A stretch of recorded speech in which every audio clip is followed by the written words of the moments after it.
ஸ்ரீ மகா பெரியவா சச்சரிதம் 43ஆம் அத்தியாயம். மகானின் அருட்பார்வை. மகா பெரியவர் காலையில் எழுந்தவுடன் பசுவை தரிசிப்பது வழக்கம். பசுமாடுகள் கட்டியிருந்த கொட்டகை ஒன்றில் மகான் அமர்ந்து மாலை வேளைகளில் உரையாடுவது வழக்கம். சுற்றியிருக்கும் மக்களை கொசுக்கள் பிடுங்கி எடுக்கும்.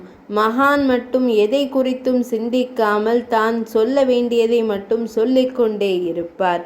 அந்த கொட்டகையில் உள்ள ஒரு பசு நிறைமாத கர்ப்பிணியாக இருந்தது. பேறு காலம். அதனால் பசு வேதனைப்பட்டு கொண்டே இருந்ததை தவிர அதனால் கன்றை ஈன்றெடுக்க முடியவில்லை. வைத்தியர்கள் வரவழைக்கப்பட்டனர்.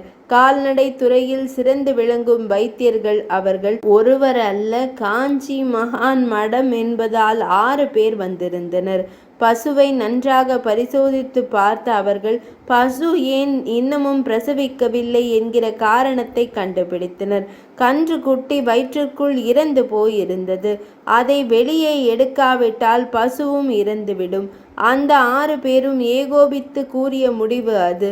இதை கேட்ட நிர்வாகிகள் நேராக மகானிடம் சென்று மெதுவாக விஷயத்தை கூறினார்கள். தன் இருக்கையை விட்டு எழுந்த அவர் நேராக பசு இருந்த கொட்டகைக்கு வந்தார். பசுவின் எதிரே அமர்ந்தார். அவரது பார்வை வேறு பக்கம் திரும்பவே இல்லை. கன்று வயிற்றிற்குள் இறந்து போயிற்று என்ற ஏகோபித்த முடிவாக கூறிய மருத்துவர்கள் ஒரு பக்கமாக நின்று மகானையும் பசுவையும் மாறி மாறி பார்த்து கொண்டே இருந்தார்கள். இப்படியும் அப்படியுமாக நிலை கொள்ளாமல் தடுமாறி கொண்டிருந்த பசு ஓரிடத்தில் நின்றது. சற்று நேரத்தில் அதன் வயிற்றிலிருந்த கன்றுக்குட்டி வெளியே வந்தது. துள்ளியபடி நின்றது.